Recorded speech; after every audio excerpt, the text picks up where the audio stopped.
Well, hello there, my friendly acquaintances in the self-improvement, marketing, and get off your ass world. Great ass! And for those that want to fire your boss, welcome to Fire Your Boss, probably the only podcast out right now that teaches you the steps that you need to fire your boss. Nice. And then maybe even hire him or her later on. Gentlemen, introduce yourselves. I love that. I love that vision, that picture in my mind, George. Just, you know what, Chuck, my own boss, I'd like to hire you, man. Come work for me now.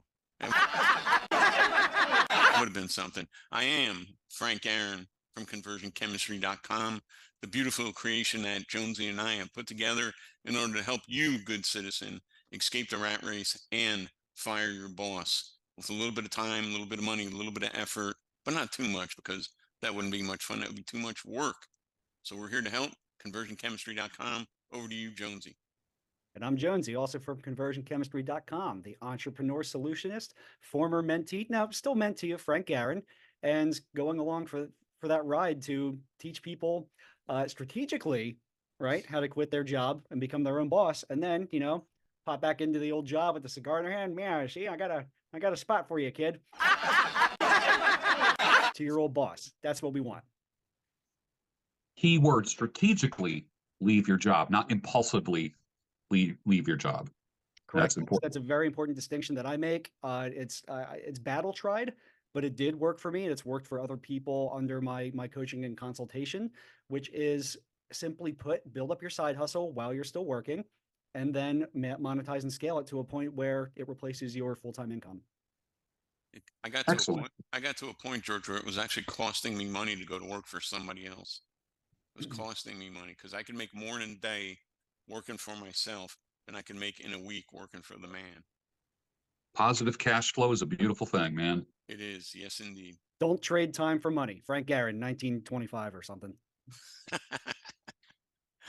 I will speak to you about that after this show. Oh, sorry. Am I getting? Just because I'm pushing 60, dates? You whippersnapper. Just because I'm pushing 60 now. Let's not get too crazy. So we're talking about branding today, guys. How exciting! We are. Yes. We're talking about branding, and I was thinking about, you know, when I was thinking about branding, the first thing that comes to my mind is the visuals. First, the second thing was kind of like best practices. When I walk in a supermarket and I go in the soup aisle, I immediately can tell where the Campbell's soups are because of the red and white label. I can tell where the Progresso soups are because that's the blue and white label. Literally, that's part of their brand, to be able to recognize the actual company by the colors that they use. I know when I hear the backstory of John Paul DeJoria, founder of Paul Mitchell Systems, when they first started out creating shampoos and conditioners, he literally was talking to a container company, and the only thing they could afford was the white plastic bottles with the black lettering. They couldn't even afford two colors of ink. But right now, what's kind of interesting is that the branding of Paul Mitchell products is a white plastic bottle with the black lettering. They were initially ashamed of that, but that became their brand. And now when you walk into like a beauty supply store or a drugstore, pharmacy or whatever, you can tell the Paul Mitchell products just by the white bottles with the black lettering. Jonesy, talk to us about branding. What is branding? So that's very interesting, and I'm going to go off on a mini tangent about how that worked out for them, because they are known as a higher premium brand, and black and white is now associated with luxury. So how dope that it worked out for them. Wow. That So is true. here's my little take on branding right now, to differentiate a brand from branding, because it's something I get asked a lot, and or it's frankly kind of confusing. People use the terms interchangeably, and while they're related, the way I think of it is that one serves the other. The brand being operational, being at the mission, the purpose, the positioning, and the branding. George, you said it perfectly. It's the visual. It's the visual representation, the voice of the styling of the brand. So ing is the extension of the word. So branding is the extension of the brand. Frank, what is your perception of what a brand is? And I'll add on to this. Why is that important? Why is it important for each person to have a brand? I'm going to talk about some of the intangibles. Joan, you guys talk about going to the supermarket and seeing soup and all. There's things that commercials on TV, they play in your head and they stay in your head. And you can visualize what a company or a place or a product is, does, or makes you feel. Now that's important because you're competing for, there were so many messages that we receive every day, so many advertised messages. I forget what the number was. It was like something stupid, like ridiculously, incredibly, no brain could possibly filter through it all. So you have to find a way to create a way. You have to create what I like to call cognitive dissonance in the marketplace. You have to do something different to stand out. The way I created my brand, I'll tell you this, I had two choices when I started out. One was the bankrupt truck driver from New Jersey who made six figures online. Or two, I could have said, hey, you know what? I went back to school, got my logistics management degree, graduated ahead of my class, had offers to be flown down to Florida to the Council of Logistics Managers trade meeting. And my professor was on that. And he said, Frank, come down. I want to shop you around. I could say, oh, I was hiring, interviewing with Northwest Airlines, General Motors, the railroad, whatever. But I chose a path of, freedom. Either one of those brands is good, but which one's more visceral? Which one more do you remember more? The bankrupt truck driver from New Jersey, or some dude that had a college degree and instead he decided to go into business for himself? That was instinctual. I didn't do market research. I knew I could speak to the everyman, the average person. And yeah, I give myself credit. August the 4th will be 28 years full time. You don't get there by being an idiot. But at the same point, I've made a few boo-boos and had a few faux pas along the way, cost myself some money. But, the brand has remained intact. People still, my readership calls me Uncle Frankie. Like, hey, Uncle Frankie. That's crazy because, they came up with that. I never branded myself Uncle Frankie. Somebody did, and it took off. I can remember in the early days, Wallace, I was on an airport shuttle bus someplace, I don't know where, and someone goes, "Oh my God, you're Frank Aaron." And I'm looking this way for my dad, I'm looking this way for my son, and I'm like, "Oh, they're talking about me? What the hell?" So it's interesting. You can pick a brand or it can sort of evolve, but either way, brand is important. A brand is important, and actively branding yourself. Like once that Uncle Frankie stuff stuck, there's no way in hell I'm going to go on about being gifted and talented in school or getting and graduating ahead of my class or whatnot. I already had a brand that worked. So to continue that, we all have developed our personal brands, right? So I honestly, Frank, I didn't even know you as Uncle Frankie, but I first experienced you as America's coast to coast internet coach, America's coast to coast internet coach, trainer. It rolls right off the tongue. Yeah. America. Well, we all have our different names now. America's coast to coast internet trainer. Yes, that was a reference to my truck driving days, the whole coast to coast thing, if you will. And you know what? I hear your story every day, and I just put that together right now. So apparently, you can be an idiot and a successful entrepreneur. Proof positive right here. Yes, Yeah. thank you. Two idiots making money. Right. George, I won't speak about you because Yeah. I love you and I hold you in a place of reverence. But us two, hey, if I could do it, we can do it. Right. Meaning anybody can do it. And going back to branding, I mean, if you're an entrepreneur, and I'm going to ask you this, Jonesy, do you really need to sink a lot of money into a brand from day one, or should you have something to start with and you run with it and you see what happens later? Or what would you say to somebody that is doing a startup? They need to drop $1,000 on a logo and a focus group and this and that, or what? Now, chances are you already sort of have your brand, but you need to categorize it, you need to distill it, and you need to refine it into action and messaging, right? It goes back to what are you known for already? If you're not already making money off of that, you're definitely known within your circle of friends or family for being good at something, even if it's being the guy or girl who just gets shit done. All right, that ends up becoming the linchpin of the backbone, really, of your branding. Frank, you coined me the entrepreneur solutionist because I'm basically that guy with a strong work ethic, problem solver, a merging tech with creativity problem solver, and you distilled it down for me as the entrepreneur solutionist. So that's like a brand statement. All right. That's one part of it. Other parts of the brands consist of your positioning. Who are you for? What's your product or service for? Which audience, which target audience? So you put it into some simple frameworks. There is a lot of free resources out there that the entrepreneur can use to define that. One of them being at conversionchemistry.com/free. If you haven't already, create your free conversion chemistry account. And one of the free resources we include on there is a building your brand worksheet, which again, you probably already know the answers. I'm confident you already know the answers to this, but it's going to put them under categories and headings and into a framework where it develops your brand. And start with that, right? You don't, anybody can whip up a logo or design in Canva, basic as it may be, that can represent that brand. And we'll talk into the branding aspect of it, which is the logo, the color palette, the fonts and the voice and that stuff. But it doesn't cost anything to develop your brand. Nothing. It's just about leveraging the assets that you have and the traits that you already possess. I like that. You know, it's interesting when I look at I'm just looking at a couple people's brands. I've been a big fan in the past couple of years of this old bodybuilding coach, Vince Gironda, and he defined the chest as a slab, like going from shoulder to shoulder, versus like a lot of modern bodybuilders now, they build up their pecs. And he says your chest is more than just your pecs. It goes into your shoulders. So there's this massive slab of meat that goes from one side to the other rather than looking like you need a bra.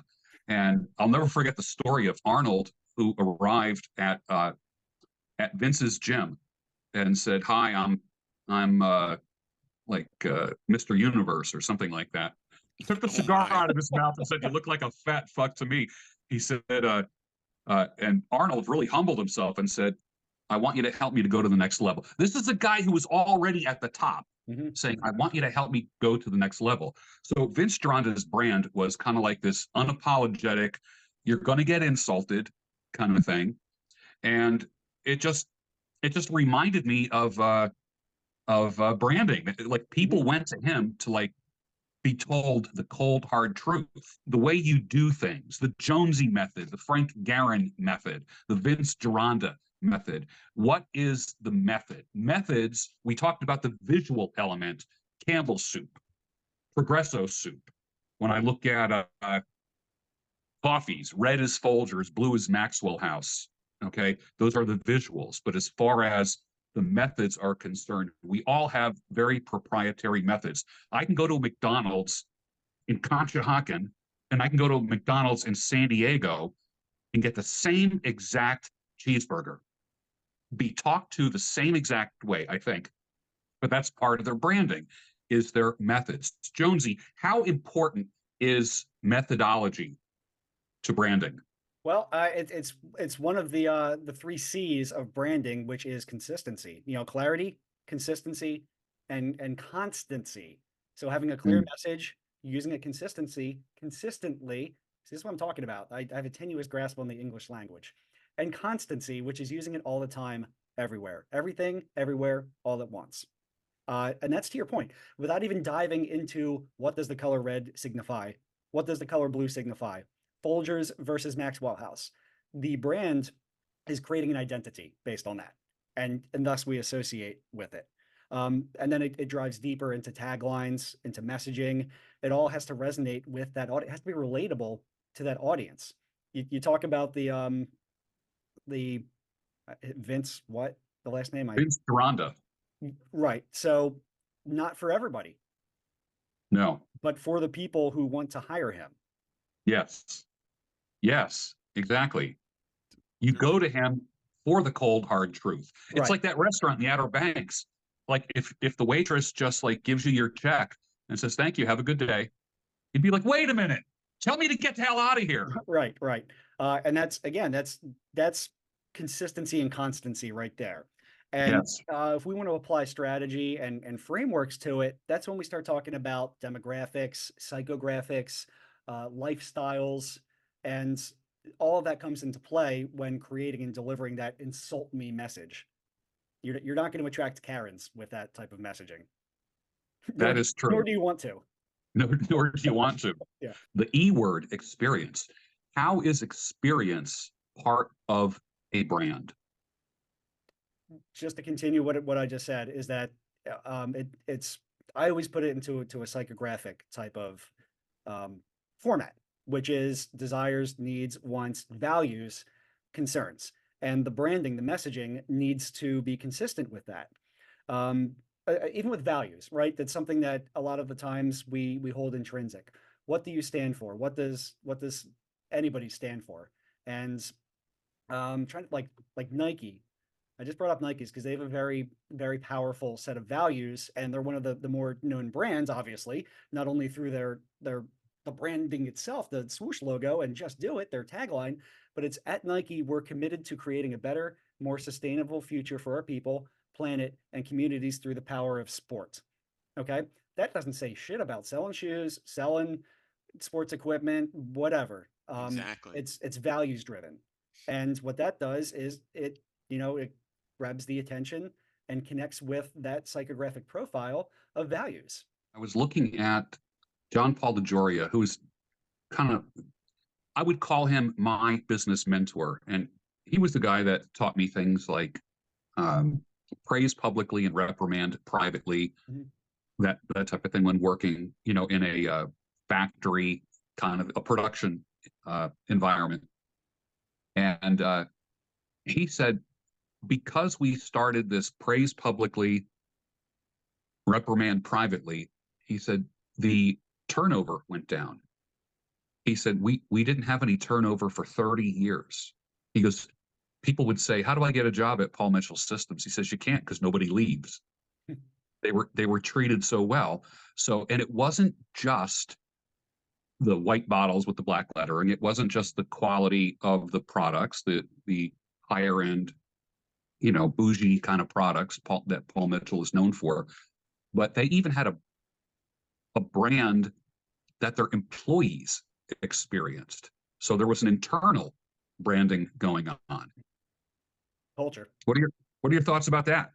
I'm going to let Frank talk. I've been long-winded for a while, but I mean that sums up culture within branding and how important that is internally as well. Beautiful. I want to go back to the thought of, yes, you need a brand when you start, but it can evolve. I'm sure that Bob's Grill down in Kill Devil Hills, which is, by the way, that place you're talking about with Yep. Eat and Get the Hell Out. It's Bob's Grill. I don't remember seeing that down there, but I Googled it, right? So did that guy say, hey, I know what I'm going to do one day is come up with this clever hook? No, it says right on the website, here's how it happened. He would move through the crowd at lunchtime because they were so busy. And he would say, you know what? He'd say, eat and get the hell out so the next person can get in. And they got a kick out of it, And did the guy, like I say, did the guy wake up one day and say, I know what I'm going to do? I don't want to speak for the man because I don't know him, but I bet he didn't do that. It evolved. So your brand, take your best guess. And, don't be something generic like Generico, which we laugh about it all the time, right, Jonesy? It's one of our holding companies, Generico, because it's just, and what's the tagline? We do what? Generico. We just are, and we just do. Yeah, we just make stuff. I mean, don't be like that. Well, it is a brand, and we love it. But that's got fun and purpose behind it. So what I'm saying is, don't be afraid to play with your brand a little bit. You're an entrepreneur. You're starting out. It will come to you. Don't drop 25 grand or whatever on branding when you don't have a product on the market yet. That seems to me a little ass backwards. Wouldn't you say, Jonesy? 100%. Yeah. Don't spend any money on defining your brand. Spend $0 on conversion chemistry. Download our worksheet. Then you're good. You got your brand. That's true. On our free resource library at conversionchemistry.com. I forget just how much free stuff we have in there. Never mind the paid stuff, which is, almost too much free stuff, but that's okay. Because, I do like to spread the knowledge around. And, to that end, that's our positioning right there at Conversion Chemistry, is being accessible. The core program is not free, although if you do use the code Bruno2024, then you can get lifetime access for $197, which I've been told by many people, mentors, our own customers, that that's an insane price, but so be it. The more, I've said it as well, by the way, yeah, but but you know whatever. what? It's gonna, a small barrier to entrepreneurship, but not a huge one, It's reasonable. right? And the value that we give blowing our own horns, honk honk, is pretty darn good. Yeah. There's a lot in there. And you said accessibility. You know, that was part of my brand too, guys. And I'm glad I remembered that bit. What separated me, the whole bankrupt truck driver making 6 figures a year thing is great as a man of the people. But what if I was unavailable and you had to make an appointment to get to me and the appointments were 2 months out? That wouldn't be congruent with that brand. So I said, well, what's everybody else doing? And I'm not saying it in a bad way, but back then the internet was this mysterious, marvelous money making machine, and people were enthralled with its automation and autoresponders and funnels and all that good stuff. And I love all that. But you know what I said? I said, let me do the same thing as I did when I was a newspaper carrier when I first took over the route. I said, hi, I'm Frankie Garin, and if your paper's late, messed up, or in the wrong spot, call my parents, because we didn't have cell phones back then. Here's my number, 732-494-0481, right? Same thing. I did the exact same thing as a 34-year-old opening my own business as I did as a 14-year-old opening my news carrier business. I made myself available, and I told my readership, call me. It's the same number that my wife and kids call me on. You have a problem or a question, call me. And yes, did it get a little crazy? Sometimes, sure, but people understood. And the accessibility and the access to me and the ability to say, hey, Frank, I'm thinking of buying Marlon Sanders, who's a marketing genius, and I love the guy to bits. Marlon Sanders, amazing formula. I'm thinking of buying it. Should I buy it? And I said, well, here's why you should. And can't really think of any reason why you wouldn't, but okay, here's this one thing. And they'd say, okay, do you have an affiliate link? I want to order through your affiliate link because you took the time to talk to me.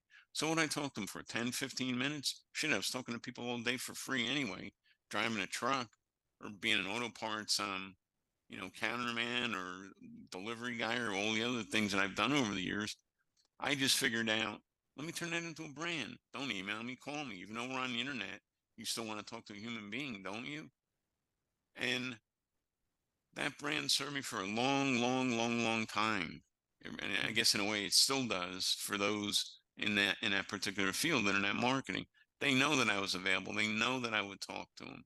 Even today, I have people. I had one guy, it really was cool, and I wish I saved it. This guy, Chris Avanowski down in Virginia, a great guy. He emailed me out of the blue and he says, hey, Frank, something made me think of you, and I'll never forget your kindness 20 years ago. And I'm paraphrasing here, that you took the time out of your day to talk to me and give me some advice. That 20 years later, I haven't thought, not in a bad way, but I haven't thought of Chris recently. He's a great guy and I love him. And if I saw him today, it'd be a big hug and a hello. But how long did my brand last? Well, clearly it lasted at least 20 years, right, guys? It didn't cost me much except a little bit of insight and listening to what the audience wanted. I didn't come out with a Garin Enterprises or anything like that. It was Uncle Frankie. Talk to me, man. Tell me what problems you have. To this day, we both can be reached at Conversion Chemistry, and we will talk. Now, I don't want to spend an hour on the phone with somebody that's not serious and just wants to shoot the breeze. I'm not doing that. I don't have the time. But if you're serious and you have a legitimate business question, Jonesy and I will try to deal with you and handle you directly. That's a distinction and something that sets us apart to this day, George. And what Yeah. would it involve? A bit of goodwill and a bit of oxygen to fuel my brain long enough to be able to talk to you. Yeah. Not a lot involved there, really. Yeah. I know a lot of business owners that make sure that they answer the phone themselves. They might have like a 2 or 3 man shop, but they do this thing where when you call, it's like, can I speak with Frank? And oh, well, this is Frank. They're like, oh, I didn't expect to reach you. I was expecting a secretary or something like that. And I know a lot of businesses where there's kind of like this personal attention kind of thing. It's a branding device, is personal attention, the personalized attention. It's almost the opposite of like exclusivity and snobbishness. And I don't mean any of that in a bad way. Well, you say snobbish, not really a good word, but maybe Uptown or Tony. You know, I'm like, hey, listen, you're trying to make it in the world. I drove a truck. I have no airs or pretensions here. Let's mix it up. What do you need? Talk to me, babe.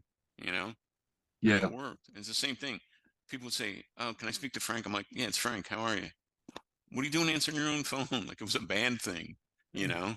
But that brand made Yeah. me money. I remember one guy, I won't name names, but one of my colleagues and peers said, what is it that Frank Aaron does? What is his product? And I said, you know what? I'm the product because I'm the guy that helps interpret. I'm the interface or the buffer or the translator between all these different options on the internet and a person just trying to make a living, who's just trying to make a living. I'm that quote unquote Uncle Frankie in the middle that's going to sort you out. And yeah, I'm a good salesman. I can tell people buy this, buy this, buy this, and they will. But I would tell them, listen, man, you got $200. Don't go buying $1,000 thing on a credit card. Use the 200 you have, and here's my best bet for that 200. That's all I did, George. I didn't. I mean, is a brand a mysterious and wonderful thing? Yes, but it's also it can be exclusiveness. It could be for the everyman. It could be for men, for women, for children, for poodles, for German shepherds, for mastiffs, whatever, or for every dog. You know, I was watching Morgan Spurlock, who I like a lot. He had the greatest movie ever sold, Yeah. which I think would be pretty much a prerequisite for anybody that's interested in branding, because the whole premise of the movie is he didn't use a penny of his money. He got all his corporate sponsors, and looking at that, he had these meetings with them, and you got to see what they thought their brand was, like this pomegranate juice. I'm like, what the hell is that? Right? I Yeah. know what a pomegranate is. I didn't know about that. You know, Pom is this big, classy pomegranate juice that raises the. Well, let me not say that. You know, they make it sound like it's got these properties that are just, what are you doing drinking anything else except pomegranate juice? You know, and it's very interesting. So again, a good study of marketing, branding with some satire and sarcasm is Morgan Spurlock's The Greatest Movie Ever Sold. I learned a few things from that after almost 28 years full time, George. Yeah. Yeah. You know, it's funny. Branding, like when you ask people, what is your brand? And then you kind of get that blank stare. They have no idea. And it's like marketing. That's usually the last thing that people do. They have a great idea for a business, but marketing is usually the last thing. They don't know how much they're going to spend on marketing. They don't know how much time they're going to spend doing it. I like to say spend about 20% on all your marketing, 20% of your time and money on marketing. And which means 1 day a week. If you're working 5 days a week, 1 day a week you dedicate to building your business, or 20% of your money, of your revenue to spend on expanding the business. So many people just have the blank stare when you ask them what their brand is. I remember in the days, in the networking days, when you'd go to like business card exchanges. I can't remember the last time I went to a business card exchange, and there was always someone there that was talking about elevator pitches. You know, you're in an elevator with somebody for 30 or 60 seconds, and you know, they say, hey, so what do you do? And you got 30 seconds to tell them, what do you do? And I think both you guys are really good at that. That's part of your brand. Is, you know, in the beginning of the podcast, I say, so Jonesy, tell us about yourself. You know, and you've got a thing that you do. It just rolls out of your mouth. And, you know, Frank, same thing. You got something that just rolls off your tongue, and that's part of your brand. And that is how people will know you. I wouldn't be surprised if at the upcoming Impact Conference, someone comes up to Frank and says, hey, it's the bankrupt truck driver from New Jersey, or says the Jonesy, I'm the, what is it? This is only the second time I heard you say this. The what? The entrepreneur solutionist. The entrepreneur solutionist. I mean, rolls right off the tongue. But here, the thing is this: people have to hear a message so many times before I forget what it is. Like, there used to be a study. Remember that study that was done years ago of how many times people need to hear a jingle before they actually recognize the brand? Remember Traditionally, it that? was 7, and now when applied to 7. digital media, it's like upwards of the high 20s in Yeah. digital media. Yeah. Yeah. Which only reinforces how important a strong, clear, consistent, and constant brand messaging is. I remember when there was 2 or 3 water brands. Now, when you look at the cooler case in Wawa, you open that cool, and there's at least 20 to 30 brands of water, freaking water. Like, like before it was like, I need a bottle of water, and you go to the register with your water. Now it's like, which water do I want? Do I want the one with electrolytes? Do I want the one from that special spring in Arkansas? Do I want the one that has this? Or, it's like the differentiators. How do you Right. differentiate water? I remember seeing I don't know if it was a joke, but I remember seeing a T-shirt that talked about a certain cigar company, and they said, our cigars are rolled on the thighs of Nicaraguan virgins or something like that. Does anyone remember that? That was going around for a while, like, because that was a That's thing. Like nuts. you would take the tobacco leaves and roll it on your thighs. Like it's like our cigars are rolled on the thighs of Nicaraguan virgins. What a come on, what a hook. I, I know, but what I used to write copy for a cigar catalog many years ago, and they had about 300 different brands. And I don't care what anyone says; they're all the same. I know there's going to be like a hit put on my life any day now because of this, because I'm blowing their cover. But the reality is a cigar is a cigar, and you don't need a pretty cigar. Like the seconds, cigar seconds are basically premium cigars that have like a little glitch in them. And the whole cigar market is that's a whole rabbit hole in and of itself. But I used to have to make 300 cigar, each one sound completely different and unique. And the reality is they're all the same. I don't care what anyone says. I don't care what anyone says. The whole concept of a Cuban, oh, you have a Cuban? Like it, remember the first time, like if you guys are ever into cigars, the first time you had a Cuban cigar and you're like it's not really any different than any other cigar, but the whole concept of a taboo cigar from a island that we no longer have commerce with. And if you and at customs, they search your suitcase for Cuban cigars and that kind of thing. The reality was that the taboo factor made them more desirable. You can't get that. You can't get a Cuban cigar because there's some kind of, I don't know, Embargo. embargo thing against them. The whole scarcity Mhm. thing. Scarcity is part of a brand as well.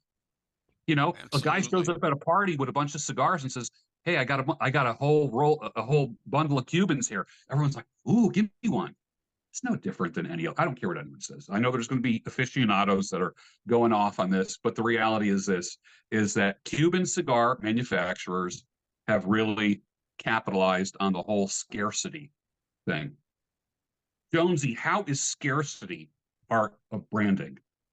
So scarcity, I would say that you can put that back into the 4 Ps. So that's your positioning and pricing. You can kind of identify and define your product or services positioning, who it's for, based on scarcity being either manufactured, like, well, no, I'm sorry, Cuban cigars, they were scarce because of the embargo.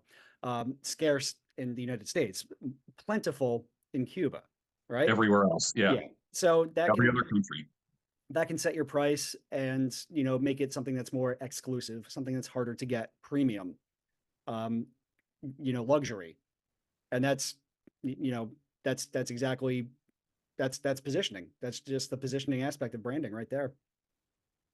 I You remember could when say if you're expensive for some people or inexpensive for a lot of people. yeah, I remember Sesame Street, and Sesame Street came out when I was 8 years old, and I'll never forget, the different little skits that they had. I'll never forget the guy in a trench coat walking up to another guy in the street, opening it up, looking around, and said, "Hey, you want to buy a six?" Like the number six. And it was like, because remember, every show was sponsored by the number six, Right. sponsored by, like a different number that day. But it was like six was scarce. Hey, you want to buy a six? And that cracked me up. They kind of capitalized on that scarcity thing. Like you can't get a six anywhere else. Right. The number six.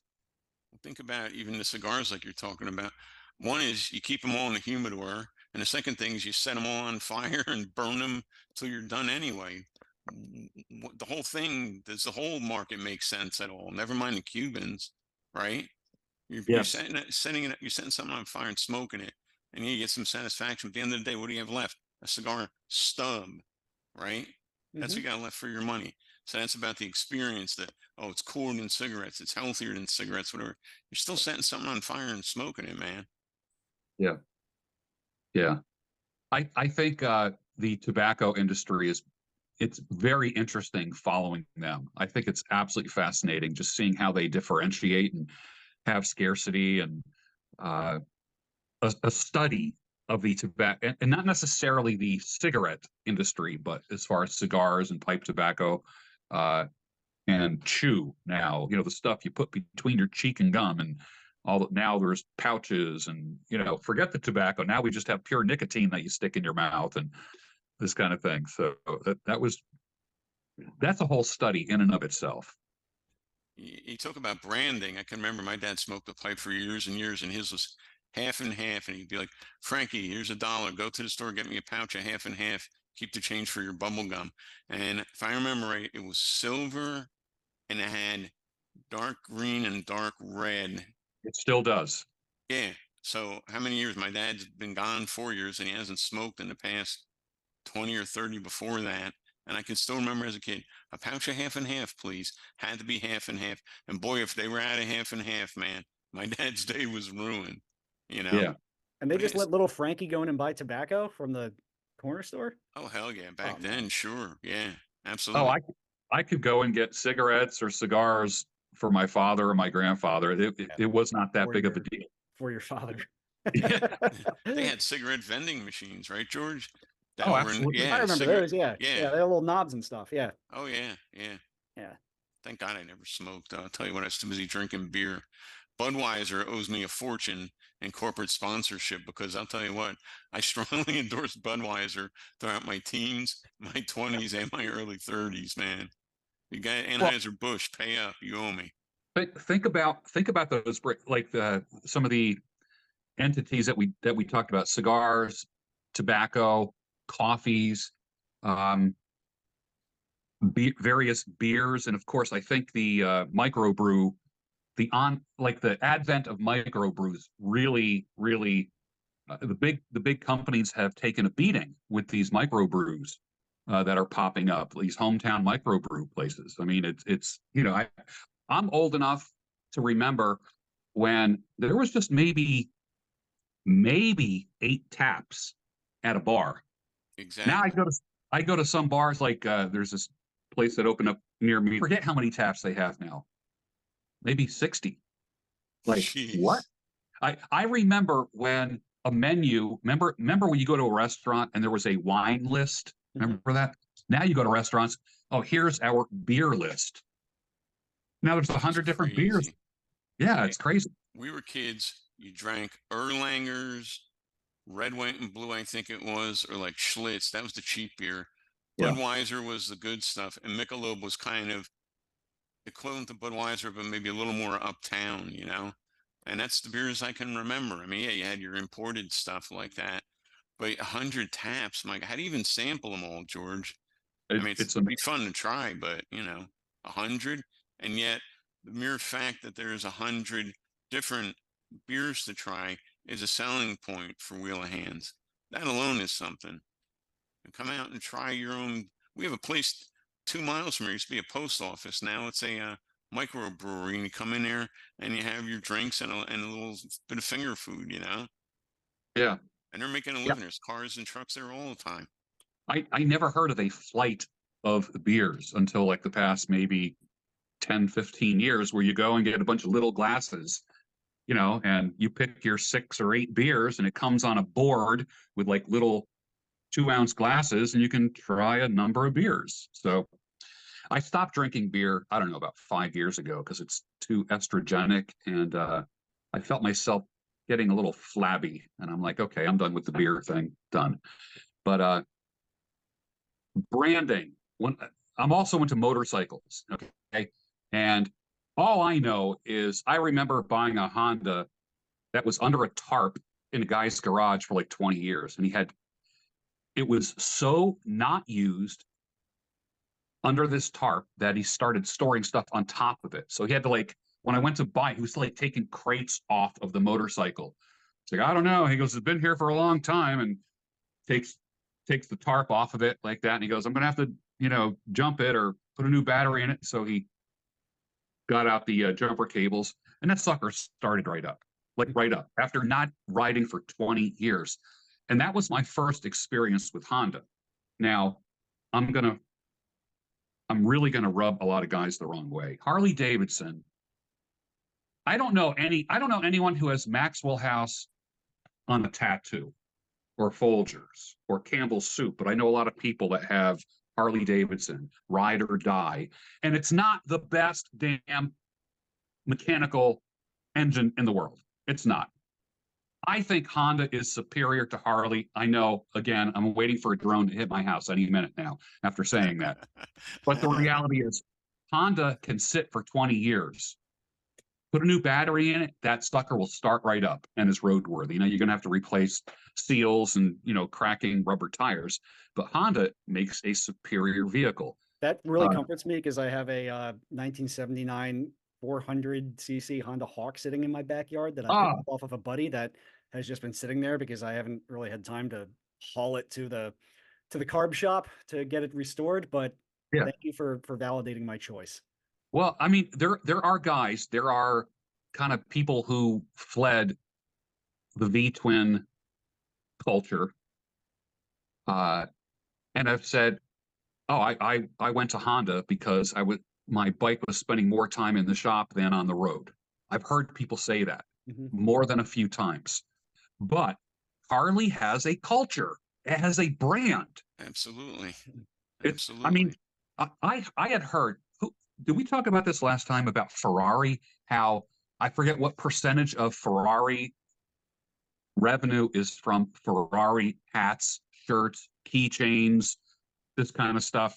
Like the Ferrari baseball cap is like $600 or something. Not even a Ferrari, the baseball cap. The baseball cap.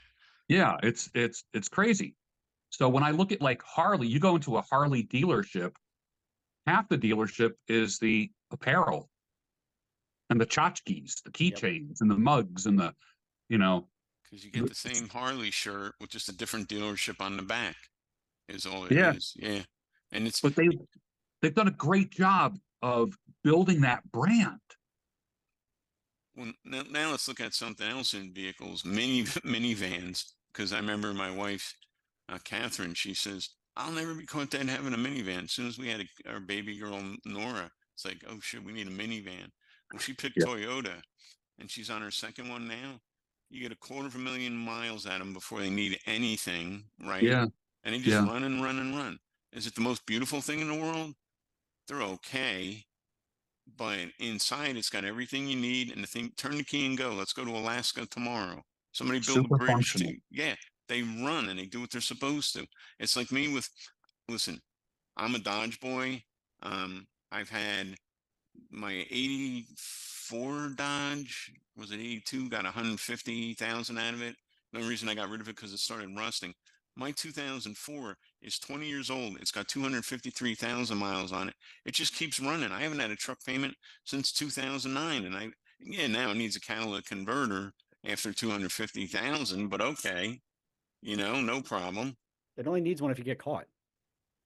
Well, that's another thing that we won't talk about. But the point being is I put 2 sets of tires on it, maybe 3, and I change my own oil. And every 80 to 100, they change. My mechanic changes the plugs and the fuel filter and the air filter and all. I turn the key, this thing goes and goes and goes. So what am I going to do next time? I know I'm not going to experiment with Fords because I've had 2 Ford cars, 2 Ford trucks. Either one of them was a bigger piece of than the next one was. But other people swear F-150 or die, man. Okay. Well, I'll tell you what, I'd buy a Chevy over a Ford and I'd buy a Dodge over either one of them because a brand is also designed to earn the consumer's loyalty. We're loyal to Toyota and Dodge in this house. The next house, somebody would say, I had a Dodge, opened the door and the handle fell off. I don't know. Not my experience, man. I got my money's worth out of 2 of them. The Fords, I traded my one Ford pickup truck. About 1990 or 92, I spent 6 weeks or 8 weeks waiting for them to build that damn thing in Louisville. I go to pick it up. It's got a big dimple inside the rocker panel, which is the part right below the door. Mhm. Like somebody took a rivet or something and pushed it out. And how did that pass QC in Louisville? Thank you. I hit the brakes coming off the dealership. Clouds of smoke coming out of the dealership. Clouds of smoke pour off the brakes.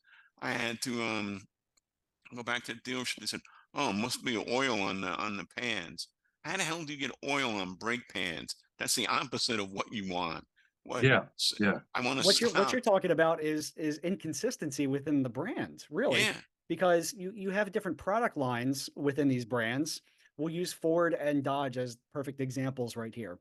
Is, Dodge makes, my favorite car, the Challenger, even like a Charger Hellcat, which I don't have, but it's a marvel of modern engineering. They also made the Dodge Journey, which is the biggest farce and piece of garbage SUV that ever probably roamed this planet. Um, Mhm. so the brand reputation is not strong. Dodge does not have a strong overall sentiment because of that inconsistency. Same thing with Ford. I have a Mustang as well, and I'm hearing Frank's experience with Ford. I've had oh, nothing but good experience with Ford, but he has not. no, I'd never buy a Ford again. Oh, if they want to give me one to drive on the show, I will harm myself. Absolutely, not a problem. You want to give me a quad cab F-150 to make amends, guys? I'm your man. There's I still a can be, chance. Yeah, I can be bought. Morgan Spurlock told me that. he is You want Frank to, the Forgiving. yes, but All I'd right. still rather have. So which one of you guys, if somebody wanted to book an hour of your time and talk about branding, would you both be open to doing that? I mean, that's not my thing. I'm just thinking about someone who's scratching their head going, holy crap, I need to do some branding, or they're at their wits' end. Would either one of you guys be proficient to help somebody with their branding? Yeah, I we mean, do. you're We're already positioned to do that through Conversion Chemistry. okay. It's services we both offer, Frank and I, independently through our businesses, but we offer it through Conversion Chemistry. So you can, request a conversation. Really, you're emailing us is what you're doing when you go to Yeah. conversionchemistry.com and fill out a little form that you want to talk to us. You're talking to us. So that's exactly how you do it. And the answer is yes. Yes, to Okay. both of us. Yeah. Or if you like Team Frank better, bully for you. If you like Team Jonesy, bully for you. We are equal opportunity and equal opportunity. What are we? Anyway, point is, there's no egos involved here. Surprisingly, and I appreciate you saying 1925 because that was funny. And I appreciate you saying that you're still mentoring under me. I consider you an equal. You know what I mean? That's what's cool about this business. And now we have George too. We have the George Bruno Yes. interviewing us and grilling us and working with us. Does life get any better than this? I ask you guys. Right. And friends, that is the key to joining masterminds. The right mastermind is that's one of my hacks is for Okay. $100 a month, I get like 10 mentors. Yeah. Like that's dirt cheap. I spend way more than that on the beer that George doesn't drink anymore. Yeah, right. Hey, so let me ask you this: when it comes to the last mastermind that we all attended, um, what were the highlights for you guys personally of this past Tuesday's mastermind group? Was there something that kind of sticks with you about the meeting? I know I'm putting you on the spot. That was not part of the original questioning, but it just occurred to me that we're talking about that, so let's just talk about it. So what are you asking? What my takeaway from the overall Yeah, yeah. conversation What's your was, or takeaway? what I experienced? What's your takeaway? However you want to contribute. Well, I like following the the progress of, and I say the newer people in the family. I am one of the newer people. I've only been involved in that mastermind for a year, but it's seeing and experiencing the evolution of entrepreneurship and growth. It's a self-fulfilling prophecy within that mastermind. It's a proven framework, and so not only do I get to share my successes, I am continually humbled when I go in there, when I bring new ideas to the table. So that hot seat we do is ever important. But we'll use the situation of the newest member, Margot, right? Of how all the advice that I was given that was like the Gutenberg press level of paradigm shifting and changing for me 18 months ago is I'm just rattling this off like it's routine now. And when she ultimately does take those steps, 18 months from now, she's going to be in the position of when the new person joins that mastermind is, oh, you sweet summer child, here's all you have to do to take these next 3 steps, because of how much of a smash up of systemic processes and culture, personal culture that mastermind is. And Yeah, we're I can see her in like 18 months, during a hot seat, and some newbie comes along. I can see her saying, so what do you want to do when you wake up in the morning? I mean, Yeah. you know, Yep. see, what do you want to be like, remembered for? yeah, we all were newbies. We all were newbies at one time. Nobody ever was born an expert or woke up an expert or had a magic wand waved over them and became an expert. Absolutely. It's an evolution. Everybody, yeah, everyone started out as a blank slate. Everybody. That and the new ideas that are literally born on every day of the mastermind. I don't think I went in there last Tuesday or a couple Tuesdays ago, whenever this drops, that Larry Steinhaus would be like, "Hey Ken, we're going to start a new podcast for the Impact School of Marketing," and I want these 3 guys on it, meaning us 3, and we're like, Yeah. All right, I guess we're doing that. Okay. Yeah, Right. we're the master panel. It's crazy. We're going to see how that works this week, Monday. Testing. It's all about testing. See Yeah. what works. It might fly. It might not. I remember Gary Vaynerchuk. No, it wasn't Gary Vayner. It was Seth Godin came out with a book called The Dip several years ago, and he talked about, we have this winners never quit and quitters never win, this Vince Lombardi thing. And Seth Godin said, you know what? Sometimes it's okay to quit. Sometimes it's necessary to quit. You don't have to go down with the ship. If something's not working, stop it.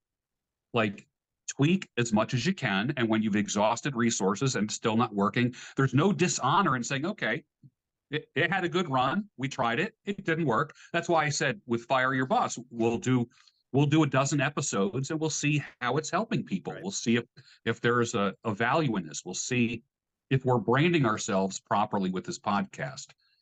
Not everything is going to fly. Some things will, some things won't. I'll never forget when I went to grad school, there was one class I had that had 13 textbooks. And I said to a classmate, I said, how the hell am I going to read 13 textbooks? Like, when you take a class, you usually get a textbook and maybe a workbook. This had 13 textbooks. I'm like, and the guy said to me, he goes, it's the European method of teaching. And I said, what's that? And I was, I don't know, 24 years old. He says, if you throw enough shit against the wall and then just see what sticks. And I'm like, oh, okay. So it's kind of like this immersion. It's this implosion kind of thing where you just throw a whole bunch of stuff at somebody, try a whole bunch of stuff, and some works, some doesn't. So who knows where this live call-in thing is going to go? It might take off. It might not. But testing, all good marketers know that testing is like a key quality that all good marketers and companies have. You value testing, and then you tweak on the fly. You course correct in the middle of it. Absolutely. It's like everything we're doing here builds upon things that we've done previously, and hopefully this combination of the 3 of us brings enough value. I believe it does, because I like the fact there's 3 different opinions. Mm-hmm. They're very complementary, and a lot of times they're the same, but quite frankly, I'm buying an Indian motorcycle next time. So there we go, George. Yeah. And a Mustang in your driveway, Jonesy. Shame on you with a Dodge in that driveway too. You're debasing it, and that Philadelphia Flyer. I don't even get me started. Well, let's be fair. The Challenger's going to smoke that Mustang, but the Mustang's got the drop top, so it's my summer car. That's fair enough. I suppose I can almost make an exception for you, but I can't quite do it. But then what about my 2001 GMC Sonoma that I hand painted with blue rhino coat so I can use it as my landlord vehicle? Yeah, Can we all just agree that that's my most badass car? It really is, because it's hand painted. That's something. You remember that car when you see it, that's for sure, and when you drive in it. Yes, sir. I had a motor scooter once that I rattle canned, and people went crazy over it. They're like, wow, that paint job is amazing. And then I used like foam sanding blocks to kind of like scuff it up in some areas. And people were just like amazed. They're like, wow, I love that paint job. They're like, where'd you get it done? I'm like, I did it in my garage with like 2 rattle cans and some sandpaper. They're like, what? Jonesy, how can the audience find you?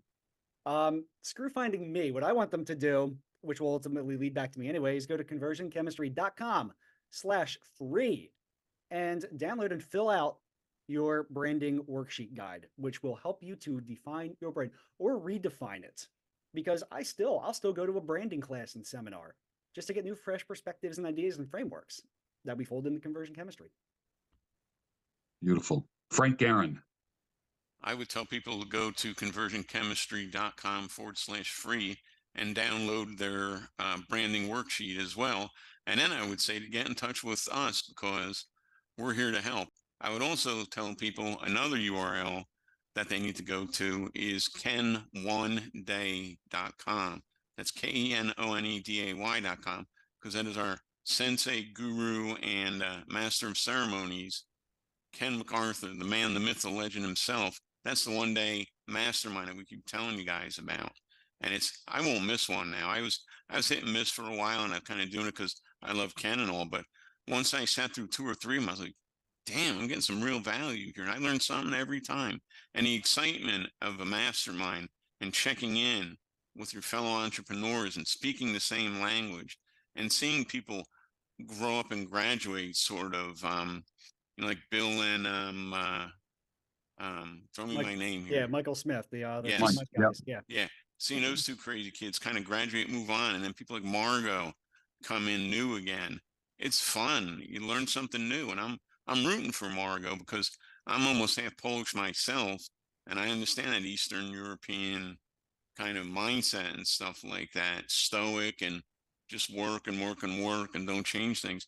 And I'm in her corner rooting for her because she seems like a nice person, and anybody taking a chance like that, I want to see do well, and I'll do my best to make sure she does well. In the end, it's up to her, but she's got a heck of a pit crew waiting for her every month. Every month she checks in, she's got people, 7, 8, 10, 12 other people there cheering her on. I think that's pretty darn awesome. And I will toot the horn of the Impact Conference coming up on April 19th, 20th, and 21st.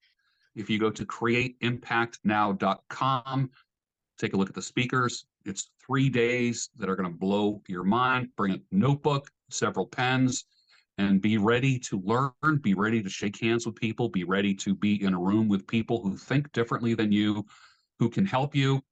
And also, it's priced in such a way where most people can afford it. But if you can't, you can reach out to any one of us, Jonesy, Frank, or me, and we can give you access that can help you out. So yeah, I'm excited. That's what, 3 weeks from today, guys. Yeah, it's coming up fast, isn't it? Yeah. So I know I have followers all over the country. I would even say it's worth flying into Philly and going to this conference. I don't care if you stay at the hotel or sleep in your car. It's worth coming to the conference, or if you live within an hour or 2, as far as Baltimore, Harrisburg, New York. It's worth driving in on a daily basis. I think it's worth if you're a business owner, a small business owner, or someone who's thinking of starting a business and you want to fire your boss. Yes. What a great way to jumpstart your next career. Your last career, the one that takes you from here forward for the rest of your life. It all starts here at these different websites that we've given you, and they all lead you to the same place. Good people who care about you and want to help you. Can't go wrong with any of them. That is correct. All right, gentlemen, thank you for your time. Appreciate it. Hope the audience learned something, and we'll see you again on the next Fire Your Boss.